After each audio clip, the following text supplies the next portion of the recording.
20 years ago this month, I moved to Providence. And 1 year ago this month, I moved as far away from Providence as one can get within the continental US. So being here with you all today and this week is a homecoming experience for me in emotional ways and thought ways, but also literally because I own a home here in Providence that I've been needing to attend to. So it's been great to be back. And my parents are here today, and they will tell you that I'm very sentimental, and that's just a nice way of saying that I'm a bit of a pack rat. And I have a lot of things. So I've been down in my basement in my house, and I wanted to share my story with you through sharing some of my things. Especially because I knew I was following Stephanie, who's such an incredible photographer. I didn't want to count on images. So let's see if we can make this work. There we go. What you're seeing is this table.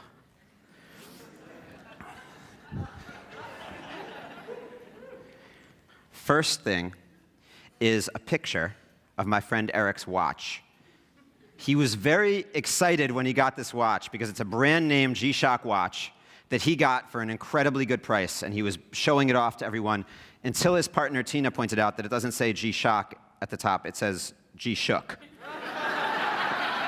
At which point he had to stop wearing it because in hip-hop culture we place a huge premium on authenticity, what we call keeping it real, and that was not keeping it real.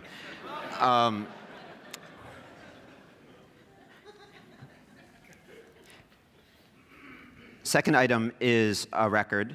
When I was about 4 years old, do people know what these are? There's some younger folks in the house that we need to come up after if you're not familiar with this, what this is. It's a way we used to listen to music. My father brought it home, who's here today, when I was about 4 years old. Grandmaster Flash and the Furious Five. Yeah, all right. So judging by the reactions, I don't need to explain a lot about what this is. And there may be some other people in the room who can relate to this. But at about that age, I decided that there was only one thing that I wanted to do, which was become a rapper. So that's young Sammy on the mic. And in case there are any haters out there who say, well, he might have been singing a folk song or giving a speech, that's Sam and Adam rapping 1986. I don't know if you can catch that with the glare. There you go. My love of rap music and of hip-hop culture has been a constant. When I moved here 20 years ago, my roommate and close friend Philip and I started a radio show. And every week we would play records, and we would invite friends up, and we would freestyle, which is an improvisational form of rap, where you have to make up rhymes that you've never thought of before and stay on beat and keep up with the beat. And so that was a lot of fun. And around that same time, a little bit after that, I started teaching at the juvenile prison here in Rhode Island. And this is my teaching portfolio. And if you were to look through it, you would see a lot of lesson plans that had to do with rap music, lyrics, hip-hop culture in general, album reviews. Jay-Z's The Blueprint had just come out, and everybody, my students and I both, were excited to dig into it. And this is a picture of some of my students. Because it was a prison, I could never take pictures of anyone's faces, so this is as much as I can really show, because it was a juvenile prison, and so there's privacy issues. I'm looking at Nika, who I'm sure is familiar with some of these policies and procedures. Two of my students, the very first day that I taught at the training school, were Jacob Delgado and Matthew Amasori. And these two young men became close friends, great teachers. They were both brilliant artists, and they were natural leaders that I saw having limitless potential. It was like when something happened, if they said, yeah, that's cool, all the other young people did it. And if they just went like this, no one was going to do it. They just had that leadership power. And we all got engaged in what we call in hip-hop ciphers. It's where you stand in a circle and people take turns rhyming. And this meant that the classroom desks got pushed out of the way, and we created a much more democratic and dialogical space between teacher who came down, stopped being sage on the stage, and was in the cipher with everyone else. And we're all making up lyrics and letting our subconscious out, and we might make mistakes, and there's a lot of vulnerability in that. And that vulnerability built trust, and that trust built a better platform for learning than any learning management system or technology platform that I've ever seen. My senior year of college, Jacob got out And we were going around. He had written something he called the Proposal for Change, and we were going around and he was doing workshops at local schools about it. And Matthew got out and was recording music, coming up on our radio show, going to local studios. In 2 months, within 2 miles of each other, both Jacob and Matthew were shot and killed. I had the privilege of making it to whatever age I was at the time, maybe 24, having not lost a loved one to violence. And it was a complete turning point in my life.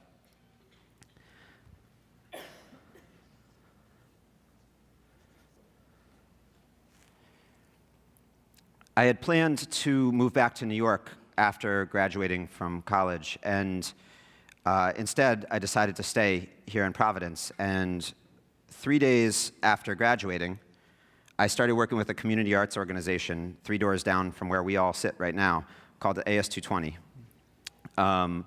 And our goal was to build a youth program that would help young people who were incarcerated transition out successfully, stay out of prison, stay alive, and be productive and get to share their brilliance with the world. And we did it through hip-hop, and I partially mean hip-hop music, making CDs, putting on shows, hopping in vans, going down to New York, sneaking into conferences we weren't even invited to, and getting on stage and stealing the show. But I also mean hip-hop in terms of the ethos of it, which was that we were dealing with scarcity. We were in an old garage in South Providence. We were wiring old equipment together. We were building recording studios out of stuff we had gotten that no one else wanted. It was that flipping something out of nothing that really was the beginning of hip-hop culture that we were trying to embody, and doing that with swagger. And I want to shout out Angel, who's here, who's the current director of AS220 Youth. Yeah. You can also hear on, I believe, on this CD. And someday you will see on this stage, if I have anything to do with it. Anyway, the program was really incredible and successful, and every week we'd have about 40 people at our staff meeting, and we were making decisions together. But the challenge that we were seeing and that I was feeling really frustrated by was that we had so many brilliant young people with so much talent, and there was no pathway. There was nowhere for them to go after they were no longer youth in our youth program. They, in many cases, did not have the academic skills or credentials to go into higher education, or at least the higher education options that were available. And there weren't jobs that were really honoring that brilliance or creativity. And in some cases, there just weren't jobs. And I had gotten a degree in education history and policy and a certification to teach. And I thought, well, I just need to start a school. But instead of founding a school, I found a school, the High School for Recording Arts. Started by rapper David C.C. Ellis, and this school was unapologetically hip-hop, and it was unapologetically black in a way I had never seen in a school. And they were doing what we did in the garage with a bunch of young people here in Providence, they were doing the same thing with a very similar population of young people in the Twin Cities, and they had figured out how to attach it to the academic skills and credentials to get young people their high school diplomas and help them on that path into future creative ventures. So I was hooked, put on the hat. And Tony Simmons, the executive director of the High School for Recording Arts, is here today as well. And Tony and our friends Isaac and Camilla and Jason and Kazi and a whole bunch of other people started talking about the potential we saw both at their school and in the youth program that I had been running here, and this notion of bringing hip-hop culture and pedagogy into education. And so I made what was, in retrospect, a rash decision and moved to Minnesota in November, and that quickly became my reality. You can't even see it. It's like a whiteout. Yeah. And I spent a few years out there, spending a lot of time at the school, with the students, with the staff, and ended up writing a book about it called Hip Hop Genius. And this book was really a turning point for me in my life, and was a culmination of a lot of things up to that point, including the fact that the book release party at NYU was attended by Raheem from Grandmaster Flash and the Furious Five, which was 30 years later to when the message had come out. That's how long it took to write 186 pages. But the other exciting thing was that Tony and TC and students from the school and I started getting to travel around and talk about the work that was going on there, the work that we had done here in Providence, sharing stories and music. And I was getting to share my story, some of the story that I'm sharing with you here today. It was really exciting. And then about 4 years ago, I stopped doing it. And I don't even know that I knew I stopped. I just, at some point, realized I hadn't done it in a while. And if you'd asked me why, I probably would have said, well, I'm not necessarily stopping, but I want to make more room for black artists and educators. Hip-hop is a black cultural and art form, and there's so many talented black artists and educators out there who can talk about hip-hop education. I want to make space for that. I'm kind of tired of hearing myself talk and feel like I'm running on fumes with some of these stories that I'm telling. And I want to put my energy into elevating the voices of young people who are most impacted by some of the systems that Nika and others have talked about, into designing new and better versions of those systems. That's where I want to put my energy. And so I started working at BIF. The Student Experience Lab allowed us to do projects like the first kind of marquee project I did here was designing a new high school with a group of high school students here in Providence that's now part of Providence Public Schools. It's only been in the time since Saul asked me to come and share my story here that I've had to deal with really asking myself what my story is and why I stopped telling it several years ago. And I don't have it fully figured out, spoiler alert. But I want to use my last few minutes to share with you some of my thinking about it. As much as I was traveling around and talking with educators and others about the importance of doing this, I felt like I wasn't keeping it real. I was G-shook.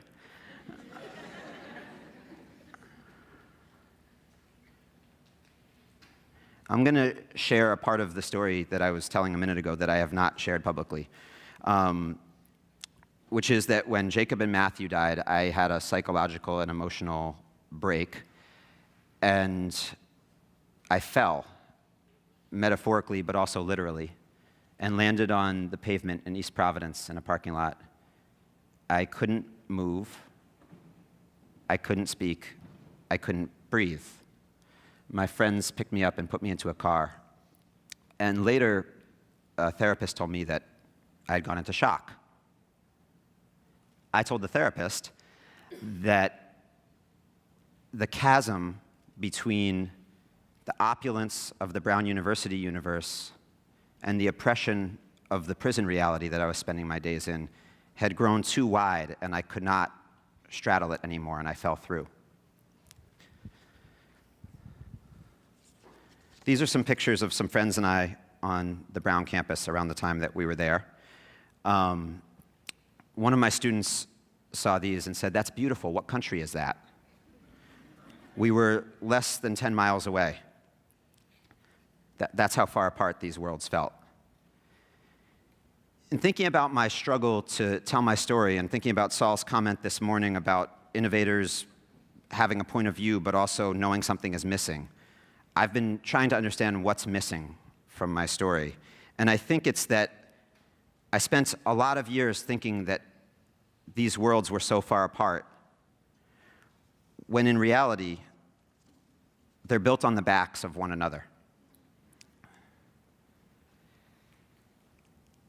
On a Friday afternoon, I would go from a freestyle cipher with a group of brilliant teenagers who were going to sleep locked in a cell that night and didn't know where they were going to go when they got out, to a freestyle cipher with a group of brilliant teenagers who were going to sleep in a nice apartment on the east side and didn't know which of their family's country homes they were going to go to on spring break.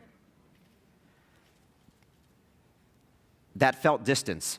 That felt like distance. But the reality was that the privilege and opportunity that my classmates and I had at Brown was built on the backs of the pain and oppression of our students. Brown University is built on stolen land and slave labor.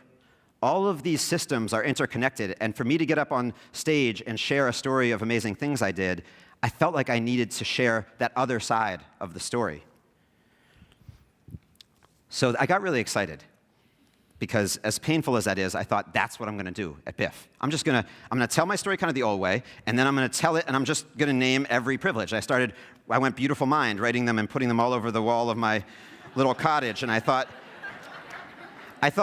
I'm going to come to Biff, and I'm going to wow you all with my wokeness. You are never going to hear another story the same way again. You're never going to think about your own story the same way again. The rest of Biff is going to be transformed. I even had a title for it.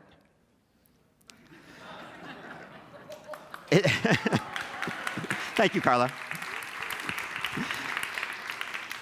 The problem is it didn't really work. For every one of these I thought of, there was like 10 more, and I knew somebody was going to be sitting there in the front row like, he didn't even name all these other things. And it's only a 15-minute talk, y'all. I can't list every oppression in history, okay?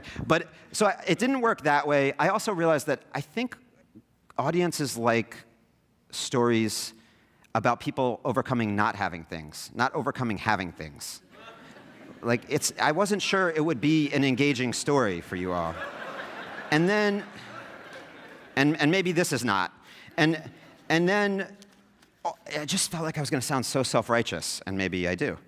But coming back to Providence this week, I drove by Central High School, and I saw dozens of flowers and candles and stuffed animals out front for William Parsons, who is a 15-year-old who was shot and killed last week by a 16-year-old, less than half a mile from here.